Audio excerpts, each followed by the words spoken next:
नमस्कार, मैं हूं परवेश और आप देख रहे हैं द भारत खबर। शुरुआत करते हैं आज की दिल्ली की 10 बड़ी खबरों की। दिल्ली के मुख्यमंत्री अरविंद केजरीवाल ने पानी के बिलों की समस्या से जूझ रहे लोगों को बड़ी राहत दी है। दिल्ली सरकार वन टाइम सेटलमेंट योजना लेकर आ रही है, जो 1 अगस्त 2023 से लागू होगी। ये योजना 3 महीने तक चलेगी। सीएम केजरीवाल ने कहा है कि दिल्ली के लोगों के पानी के गलत बिलों को ठीक करने के लिए सरकार वन टाइम सेटलमेंट योजना लेकर आई है। जिन लोगों के गलत बिल आए हैं, वे इस योजना का लाभ उठा सकते हैं।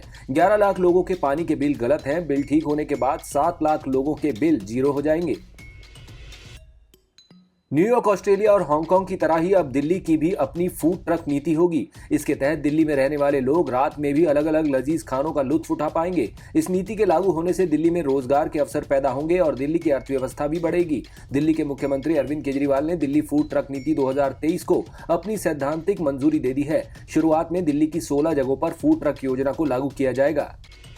दिल्ली के मुख्यमंत्री अरविंद केजरीवाल ने कहा है कि वे अब एमसीडी के 1800 स्कूलों को भी ठीक करेंगे। इन स्कूलों में बच्चे 5वीं कक्षा तक की पढ़ाई करते हैं और फिर 6ठी कक्षा में दिल्ली सरकार के स्कूलों में आते हैं। सीएम ने कहा कि जब ये बच्चे 6ठी कक्षा में आते हैं तो शिक्षकों को भी इन्हें पढ़ाने में काफी मशक्कत करनी पड़ती है ताकि वे सही ट्रैक पर आ सके।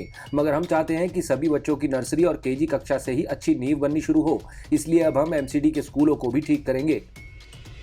दिल्ली की केजरीवाल सरकार महिला सुरक्षा की दिशा में एक बड़ा कदम उठाने जा रही है। सचिवालय में हुई बैठक में महिला सुरक्षा को लेकर एक बड़ा फैसला लिया गया है। बैठक में दिल्ली में स्मार्ट स्ट्रीट लाइट योजना को सैद्धांतिक मंजूरी दी गई। ये योजना पीडब्ल्यूडी की सभी सड़कों पर लागू की जाएगी। इसके तहत एक कंट्रोल रूम बनेगा जो स्ट्रीट लाइट्स की निगरानी करेगा। अगर कोई लाइट खराब हुई तो कंट्रोल रूम को अपने आप पता चल जाएगा और उसे तुरंत बदल दिया जाएगा।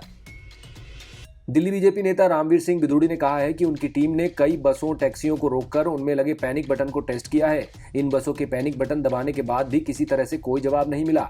दिल्ली में डीटीसी बसों और कैब टैक्सी में महिलाओं की सुरक्षा को लेकर गंभीर सवाल उठते रहे हैं। कई बार इन बसों, टैक्सियों में महिलाओं के साथ अभद्रता हुई है तो कई बार उन्हें अपनी जान भी गंवानी पड़ी है। महिलाओं को इन खतरों से बचाने के लिए बसों, टैक्सियों में पैनिक बटन लगाना अनिवार्य कर दिया गया है। लेकिन बीजेपी का आरोप है कि इन बसों, टैक्सियों में लगने वाले पैनिक बटन काम नहीं कर रहे। इनको दबाने पर कोई सहायता का सिस्टम तैयार नहीं किया गया, जबकि इन्हीं बटन को लगाने के लिए हर टैक्सी से 900 रुपए और हर बस से 2200 रुपए प्रतिवर्ष वसूला जाता है।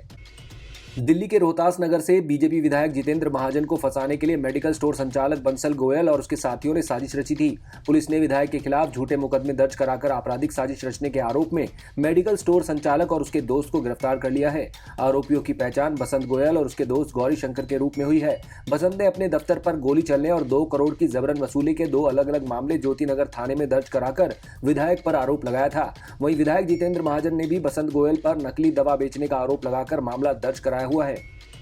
दिल्ली विधानसभा की याचिका समिति ने मोहल्ला क्लिनिक, वृद्धा पेंशन और सरकारी अस्पतालों से डाटा एंट्री ऑपरेटरों को हटाने के मामले में कार्रवाई रिपोर्ट जमा नहीं करने पर मुख्य सचिव के प्रति नाराजगी जताई है। इस बात का खुलासा एक आधिकारिक दस्तावेज से हुआ है। विधानसभा सचिवालय की ओर से 9 जून को लिखे पत्र में मुख्य सचिव से समिति की ओर से सिफारिश की गई जांच को लेकर स्टेटस रिपोर्ट और एक्शन रिपोर्ट 14 जून तक जमा करने का अनुरोध किया गया है और उसकी अगली बैठक में पेश होने को कहा गया है। दिल्ली के राजेंद्र नगर इलाके में फाइनेंस कंपनी के कर्मचारी से 50 लाख लूट की गुत्थी को पुलिस ने सुलझा लिया है। पुलिस ने इस मामले में फाइनेंस कंपनी के दफ्तर के ऊपर रहने वाले पड़ोसी और उसके 2 साथियों को गिरफ्तार कर लिया। दरअसल फाइनेंस कंपनी का मालिक फोन पर किसी से कैश की बात कर रहा था। ये बात आरोपी ने अपने दोस्तों को बताई और वारदात को अंजाम देने का प्लान बना लिया। पुलिस ने इस मामले में जांच के बाद 30 साल के साजिशकर्ता श्याम यादव, उसके दोस्त हितेंद्र सिंह और सुरेश उर्फ काला को गिरफ्तार कर लिया है। पुलिस ने आरोपियों के पास से 31 लाख रुपए, वारदात में इस्तेमाल बाइक, एक पिस्टल और कारतूस भी बरामद कर लिए हैं। बाकी रकम को बरामद करने का प्रयास किया जा रहा है। दिल्ली में बाइक टैक्सी पर रोक जारी रहेगी। सुप्रीम कोर्ट ने हाईकोर्ट के आदेश पर रोक लगाते हुए ये फैसला दिया है। रैपिडो, उबर जैसी कंपनियों की बाइक टैक्सी सर्विस को बिना लाइसेंस नहीं चलाए जाने का फैसला सरकार ने दिया था, जिसके बाद इन कंपनियों ने हाईकोर्ट का दरवाजा खटखटाया था। हाईकोर्ट ने इस मामले में सरकार को कारण बताओ नोटिस जारी किया था, जिसमें सरकार ने कहा था कि सरकार 2 व्हीलर वाहन के बाइक टैक्सी के रूप में इस्तेमाल के लिए नीति बना रही है। नीति बनाए जाने तक इस पर रोक लगी रहेगी। हाईकोर्ट से ये मामला सुप्रीम कोर्ट पहुंचा, जहां सुप्रीम कोर्ट ने हाईकोर्ट के स्टे ऑर्डर को रद्द करते हुए कहा, नीति बनाए जाने तक दिल्ली में बाइक टैक्सी पर रोक बरकरार रहेगी। दिल्ली में पेयजल सप्लाई देने वाली करियर लिंक चैनल सीएलसी बीती रात को हरियाणा के सोनीपत में गांव बड़वासनी के पास टूट गई। नहर के पानी से खेत लबालब हैं और इनमें खड़ी फसलें तो डूब ही गई हैं। साथ ही इसे जल्द ठीक नहीं किया गया तो दिल्ली के लिए भी पेयजल संकट भी गहरा जा सकता है। नहर टूटने के कारणों का अभी खुलासा नहीं हुआ है। नहर विभाग की टीम मौके पर कार्रवाई में जुटी है। नहर से पानी लगातार खुले में बह रहा है और सोनीपत बाईपास को भी वाहनों के लिए बंद कर दिया गया है। आप देख रहे थे दिल्ली की 10 बड़ी खबरें। अगर आपको हमारी ये खबरें पसंद आई तो लाइक कीजिए, कमेंट कीजिए और इसे अपने दोस्तों के साथ व्हाट्सएप पर शेयर कीजिए। नमस्कार।